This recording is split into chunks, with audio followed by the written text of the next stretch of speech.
Hello dear students, welcome to my YouTube channel Lakshya education study point.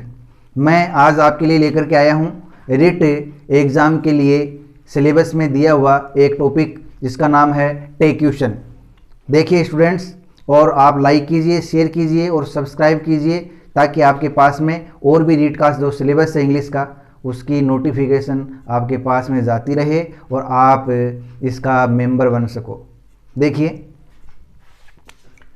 टेक्यूशन में एक condition दी गई होती है कि यदि दिया गया टेक्यूशन अफर्मेटिव सेंटेंस है, दिया गया टेक्यूशन affirmative, subject plus helping verb plus main verb plus object plus other words में दिया हुआ है तो टेक्यूशन नेगेटिव होता है। और दिया गया सेंटेंस नेगेटिव है तो टेक्यूशन पॉजिटिव मीन्स अफर्मेटिव होता है।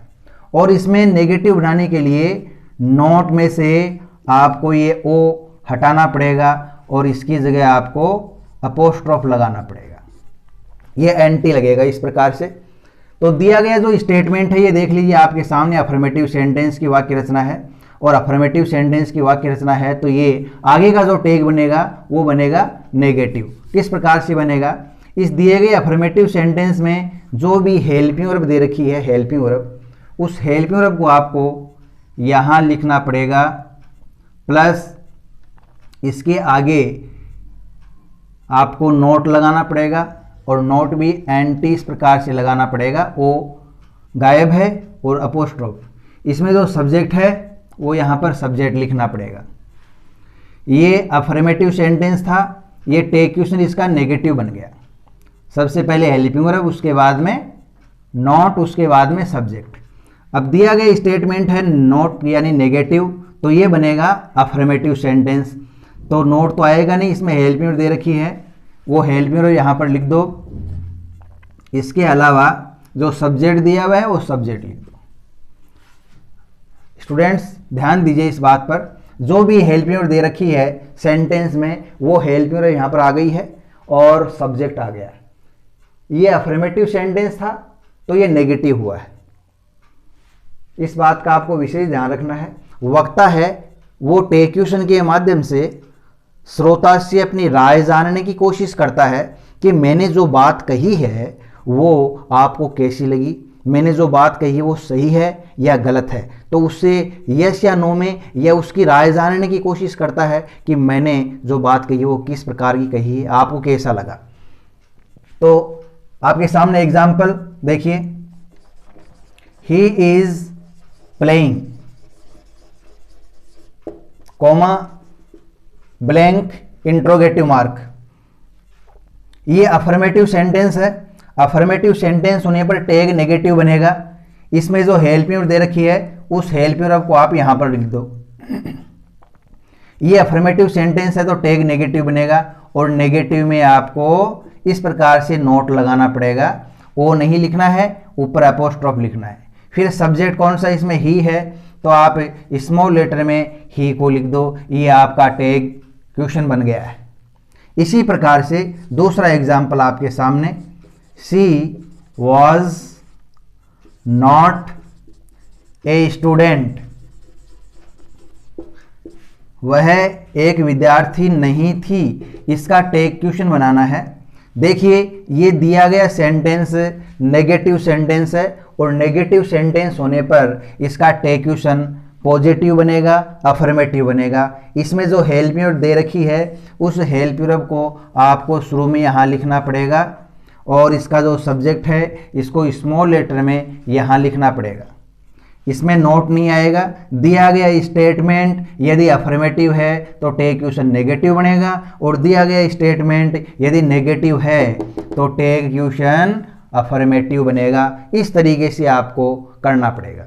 दूसरी बात यह है, कोई अगर सेंटेंस दिया हुआ है टेंस का और उसमें हेल्पिंग वर्ब दे रखी है, हेल्पिंग वर्ब है, तो आप उस हेल्पिंग वर्ब को यहाँ पर लिख दोगे। लेकिन दो टेंस ऐसे हैं जिनमें हेल्पिंग वर्ब नहीं दी होती है, हेल्पिंग वर्ब नहीं दी होगी तो क्या करोगे, वर्ब की फर्स्ट फॉर्म दे रखी है या कोष्टक में एस या ईएस लगा रखा है तो आपको उसमें हेल्पिंग वर्ब की जरूरत पड़ी तो आपको does do helping verb use करनी पड़ेगी। डज करना पड़ेगा आपको सिंगुलर सब्जेक्ट के लिए और डू प्लूरल सब्जेक्ट के लिए। इसी प्रकार से यदि वर्ब की सेकंड फॉर्म दे रखी है तो आपको हेल्पिंग वर्ब डिड यूज करनी है और डिड के साथ में वर्ब की फर्स्ट फॉर्म का प्रयोग होता है, तो आपको डिड यूज करनी है। ध्यान दीजिए, तीसरा example, I live in Jaipur, comma interrogative mark. ये देखिए, ये वर्ब की फर्स्ट फॉर्म है, एस या एस नहीं लगाया हुआ है, ये प्रेजेंट इंडेफिनिट टेंस है। इस वर्ब से मालूम पड़ता है कि ये प्रेजेंट इंडेफिनिट टेंस है और प्रेजेंट इंडेफिनिट होने पर आपको क्या करना पड़ेगा, इसमें हेल्पिंग आती है डज डू, यहाँ हेल्पिंग लानी पड़ेगी आपको और हेल्पिंग वर्ब इसमें आएगी डज डू में से। अब आई प्लूरल सब्जेक्ट की गिनती में है तो उसके साथ में आएगा डू, तो आपको यहाँ लगाना है डू। वाक्य अफर्मेटिव है तो ये नेगेटिव करना पड़ेगा। नेगेटिव कैसे करोगे, एंटी लिख करके, और ये आई है, ये आई यहाँ आ जाएगा। इसी प्रकार से पास्ट टेंस का लिखते हैं अपन, वी सा ए स्नेक, हमने एक सांप देखा। ध्यान दीजिए, ये वर्ब की सेकंड फॉर्म है, ये टेंस हो गया है पास्ट इंडेफिनिट, इसमें हेल्पिंग नहीं दे रखी है, आपको यहाँ पर हेल्पिंग लगानी है तो हेल्पिंग लानी पड़ेगी। पास्ट इंडेफिनिट में हेल्पिंग वर्ब कौन सी आएगी, ये सेकंड फॉर्म दे रखी है तो पास्ट इंडेफिनिट में हेल्पिंग आएगी डिड, तो आपको यहाँ पर लिखना पड़ेगा शुरू में डिड। दिया गया स्टेटमेंट पॉजिटिव है, अफर्मेटिव है, तो टेक क्वेश्चन आपको नेगेटिव करना पड़ेगा और नेगेटिव में आपको नॉट इस प्रकार से लगाना पड़ेगा और फिर लगा दो इसके आगे सब्जेक्ट। वक्ता श्रोता की राय जानता है। देखिए, वह खेल रहा है, क्या वह नहीं खेल रहा है? वह एक विद्यार्थी नहीं थी, क्या वो एक विद्यार्थी थी? मैं जयपुर में रहता हूं, डोंट आई, क्या मैं जयपुर में नहीं रहता हूं? वी सा ए स्नेक, हमने एक सांप देखा, डिडंट वी, क्या हमने एक सांप नहीं देखा? इस प्रकार से टेक क्वेश्चन बनेंगे। अगर हेल्पिंग वर्ब दे रखी है तो आप हेल्पिंग वर्ब यहां पर यूज कर लो, अगर हेल्पिंग वर्ब नहीं दे रखी है तो आपको इस प्रकार से हेल्पिंग वर्ब यूज करना है और इस नियमों के अंतर्गत आपको टेक क्वेश्चन बनाना है। आगे देखिए, हेल्पिंग वर्ब की पोजीशन में आपको बताता हूं अब हेल्पिंग वर्ब की पोजीशन कैसी होगी।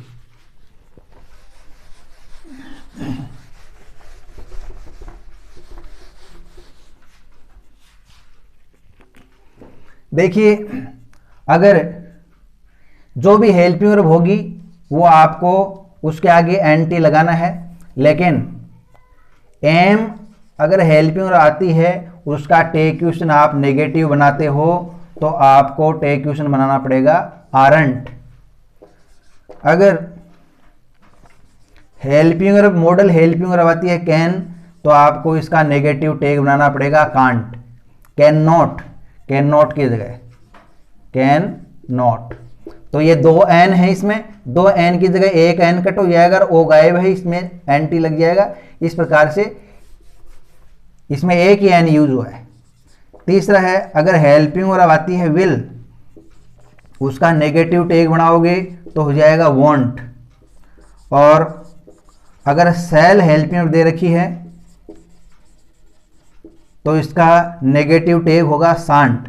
तो इस प्रकार से आपको ये चार हेल्पिंग वर्ब याद रखनी है, आप इसको कॉपी में नोट कर लीजिए। इसके अलावा डू आती है हेल्पिंग वर्ब तो डोंट ये लगाते जाओ एंटी, कोई दिक्कत नहीं है। डज आता है तो डजंट, इज आता है तो इजंट, आर आता है तो आरंट, एम आएगा तो आरंट ही करना पड़ेगा आपको नेगेटिव में।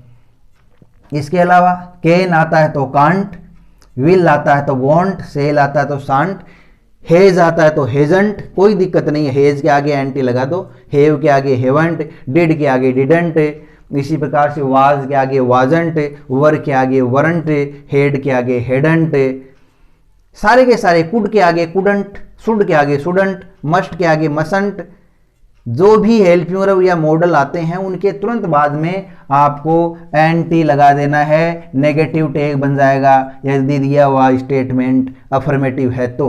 लेकिन इन चार का आपको ध्यान रखना पड़ेगा। इसकी स्पेलिंग ही देखो चेंज हो रही है यहाँ पे, ये आपके लिए जानना बहुत ज़रूरी है।